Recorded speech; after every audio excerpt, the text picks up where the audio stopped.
khususkan waktu berbincang dengannya. Kadangkala suami yang kaya nih, yang kerjanya Masya Allah,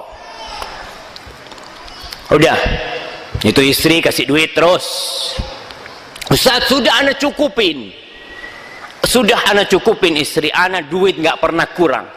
Tapi jamaah, perempuan itu butuh teman ngobrol, butuh teman ngomong. Kalau kau merasa lelah pulang kerja, kadangkala kita capek kerja, istri kita juga capek. Istri kita kerja 24 jam. Andai kata jumlah waktu sehari 25 jam, dia kerja 25 jam. Kita 8 jam seakan-akan sudah melakukan sesuatu yang gede banget. Aku ini cari nafkah, kepala jadi kaki, kaki jadi kepala. Allahu Akbar gitu kan. Si istrinya ya nggak bisa ngomong, iya bang kata dia, minta air, ambilin air. Aduh, kesian tuh jamaah. Kita lihat Rasulullah Sallallahu Alaihi Wasallam, beliau mengkhususkan waktu untuk ngobrol nih sama istrinya, duduk ngobrol sama istrinya. Apa kata Rasul Sallallahu Alaihi Wasallam? An Aisyah Ummul Mukminin radhiyallahu anha, anna Rasulullah Sallallahu Alaihi Wasallam, Aisyah bercerita bahwa Rasul Sallallahu Alaihi Wasallam, beliau kalau habis sholat, fa idza qada salatahu nadhar, ya kalau beliau selesai sholat beliau melihat kepada aku. Fa idza kuntu yaqdha tahaddatsa ma'i, kalau aku bangun dia ngobrol sama aku. Ingat, ngobrolnya bukan hadis-hadis terus ya, nggak ayat-ayatnya. Kita ini sekarang perlu ngobrol. Allahu Akbar, ngobrol yang biasa-biasa. Gimana anak-anak, sehat ya Allah, ngomong sama dia, aku tadi di tempat kerja itu kangen banget sama kamu, itu kan, Masya Allah, itu kan, itu ditunggu-tunggu sama suami, sama istri. Wa in kuntu naima ittaja, kalau aku lagi tidur maka beliau berbahan di sebelahku sana.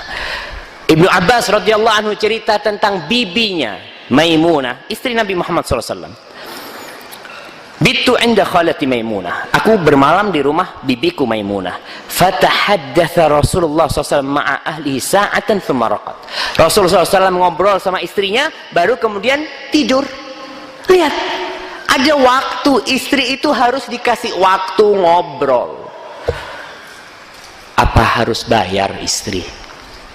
Ana ini Ustaz, sekali konsultasi itu 500.000 Ustaz, gitu kan, 30 menit gitu ya. Apa istri harus bayar 500.000 supaya ngobrol sama kita? Jamaah, dia itu sudah memberikan dirinya, raganya dia berikan, khidmatnya dia berikan, kita berikan juga, karena dia punya hak sebagaimana dia punya kewajiban. Dan kalau kita tidak memberikan hak itu, dia bakal cari di tempat lain. Dia seperti wadah. Saya lihat air, saya kepingin minum ini jamaah. Bismillah, nggak apa kan? Bismillah.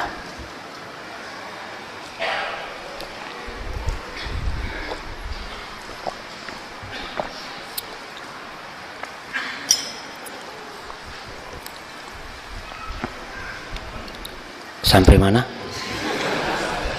Oh, wadah. Nah, wadah nih, dia punya hati perempuan ini. Perempuan ini bukan tanah liat biasa, tapi tanah itu sudah ditiupkan ruh dari Allah Jalla Jalaluhu, sehingga dia hidup.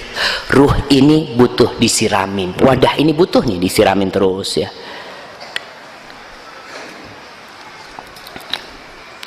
Saya nyiramin ini, lihat ini.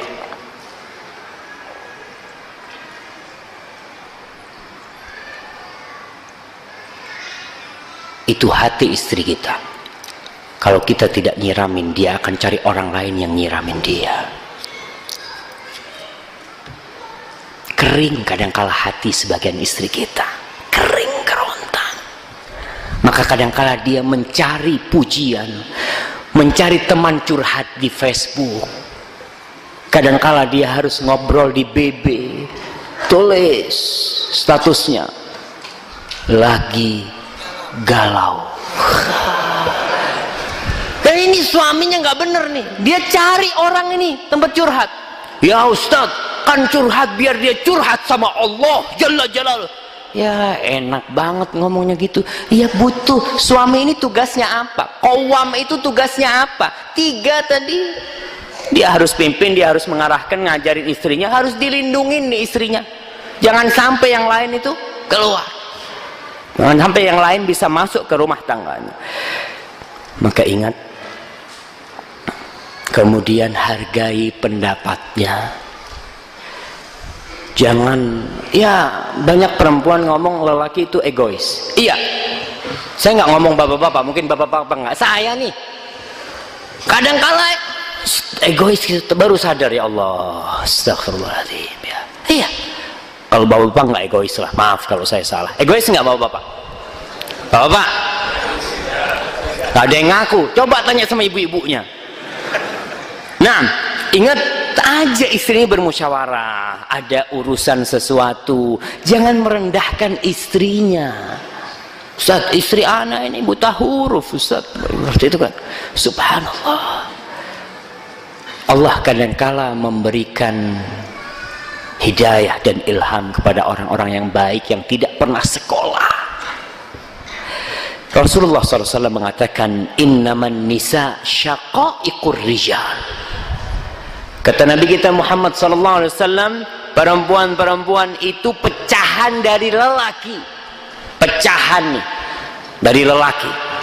Ya, kalau kepingin kita pendapatnya lebih benar, ya kadang-kala kita minta bantuan perempuan. Nabi Muhammad SAW mendengarkan Nabi yang mendapatkan wahyu ilahi, yang dia selalu beribadah untuk Rabbnya, dia dengerin tuh pendapat istrinya. Itu Nabi. Kita sapa, kita lihat Rasulullah SAW ketika Hudaybiyah ini tempat di Mekah. Rasul pernah melakukan perjanjian sama orang-orang kafir Quraisy. Rencana berangkat para sahabat ke Mekah buat umroh, tapi nggak boleh umroh, nggak boleh keluar. Perjanjiannya tahun depan balik. Akhirnya udah, karena tahun depan balik, Rasul mengatakan kepada sahabatnya, semuanya dipotong itu korbannya, tahallul, digundul itu rambutnya. Sahabat diam, sunyi senyap, tidak ada yang mau melaksanakan perintah Nabi. Maka Rasul SAW masuk ke tenda istrinya. Pada waktu itu yang ikut Ummu Salamah. Ummu Salamah udah tua ya. Cerita Rasulullah SAW, dilihat wajahnya agak cemberut ya. Ngomong sama Ummu Salamah tentang kejadian itu. Maka Ummu Salamah berpendapat. Beliau bagi pendapat buat Rasulullah SAW. Beliau mengatakan, ya Nabi Allah, atuhibbu dzalik.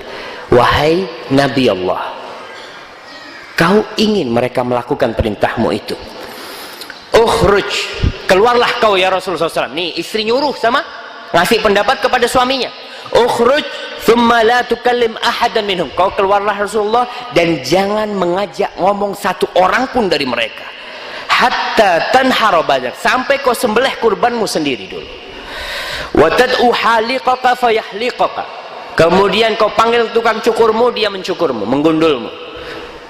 Mendengar pendapat Ummu Salamah, langsung Nabi keluar. Ini pendapat istrinya. Beliau keluar jalan di antara para sahabatnya, dia potong kurbannya, dia panggil tukang cukurnya. Apa yang terjadi? Itu sahabat-sahabat rebutan nyembelih kurbannya, rebutan saling cukur. Ini karena pendapatnya siapa? Istri. Allahu Akbar. Maka jangan merendahkan istri. Hadis ini diriwayatkan oleh Imam Bukhari.